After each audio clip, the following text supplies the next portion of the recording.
2014 will be remembered as the year that will we remember anything from 2014? It seems the collective attention span of gamers is as short as ever. Remember South Park: The Stick of Truth? Remember Wolfenstein? Remember Titanfall? Those games came out in this year. But there is one game that has stuck in my mind this entire time, and that is Valiant Hearts: The Great War. Now, when I played this back in June, it was unlike any other World War game because it didn't involve me charging an army towards victory or single-handedly taking it to the Johnnies. No. This game threw you deep into the trenches. It mired you in the chlorine gas. It put you in the cities leveled by bombing runs. Despite that cartoony visuals, it was downtrodden. It was dirty, which was matched by the deeply melancholic tone. Sure, there were some sparks of humor, and sure, you were accomplishing things with the puzzle gameplay, but the game was very quick to remind you that this is all for nothing, and that the only thing you can do is just progress on forward for the people you care about. And Valiant Hearts does make you care for its cast of characters.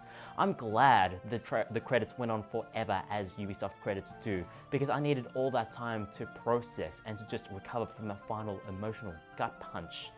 So Valiant Hearts, it's probably the most accurate depiction of war in gaming, but even if you take this out, it just tells an affecting emotional story, and no amount of zeitgeist can take this away. And that's why Valiant Hearts: The Great War is my game of 2014.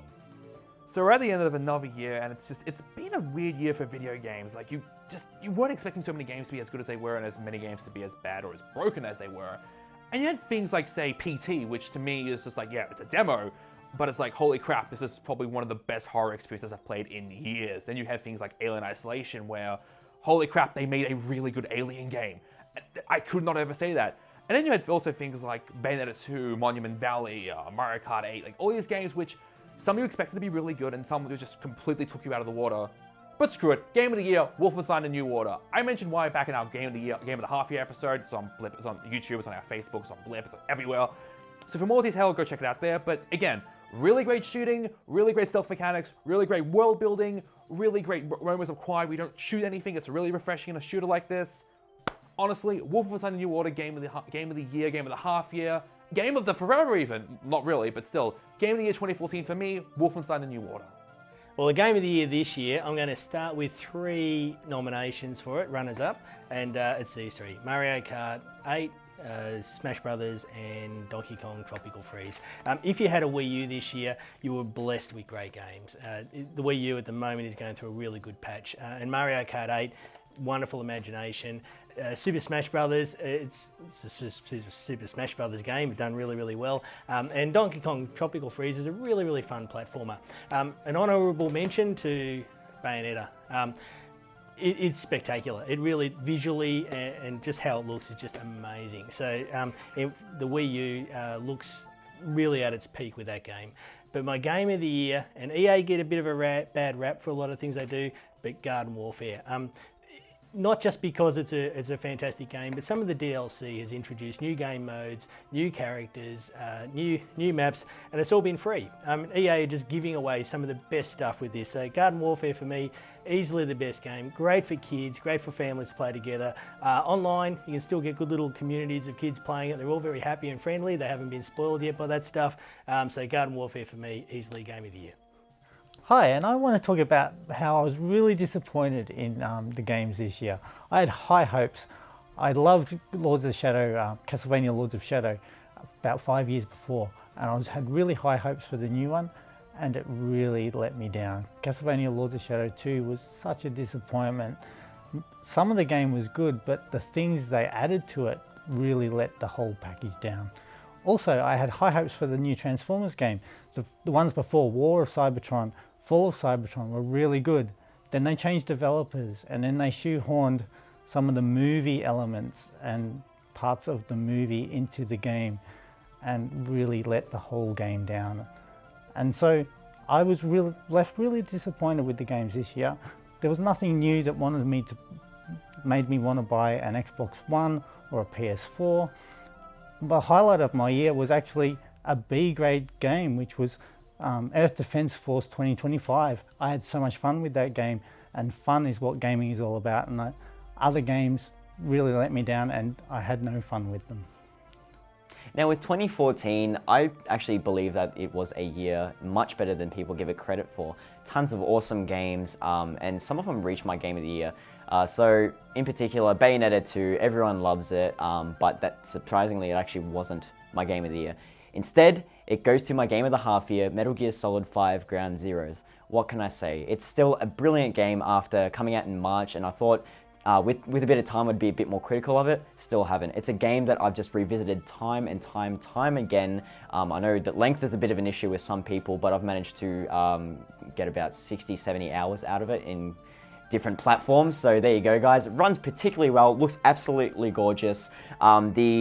The free-flowing form of Camp Omega. So all the missions happen on the one map, which is actually quite big, and you can actually go in different entry points. So the mission statements are varied, the structure is varied, and it makes for a lot of different play styles. So you can go as gung-ho as you want, or you can go as stealthy as possible. Obviously, stealth goes for much better points and kills, and it's good that level of progression, being able to upgrade different weapons and tackling missions in different varieties. So there you go, guys. Here's to you, Metal Gear Solid 5 Ground Zeroes, and I can't wait for Metal Gear Solid 5 The Phantom Pain, and hopefully that might reach my Game of the Year list next year.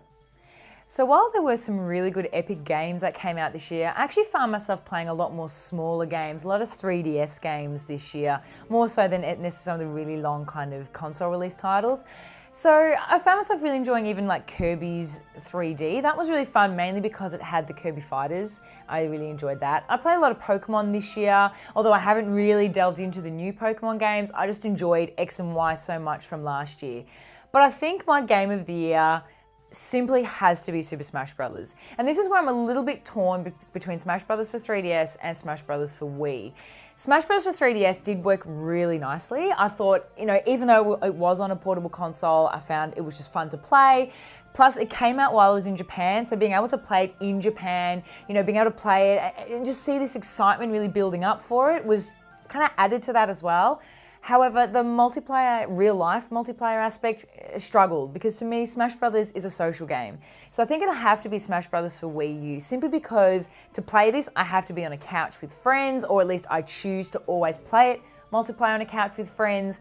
It's lost a lot of the slowness of Brawl. And it's finally, it's a multiplayer fighting game. It's like a 4-player multiplayer fighting game, and it's been so long since the last Smash Brothers as well. Most of the issues have been ironed out from what I disliked. The particle effects still annoy me a little bit, but it's Smash Brothers. I'm not going to get another one for another 8 years. I have to love this one. This year's been the year of the anime fighter for me. There's been Blue Balls or Blaze Blue, there's going to be Guilty Gear, and there's also Arcana Hearts, but the one that I really enjoyed, Persona 4 Arena Ultimax, the addition to the old game Persona 4 Arena about 2 years ago. This game, many people didn't like because of the auto combat system that was brought from the old game also, which you literally just mash one button to get a combo.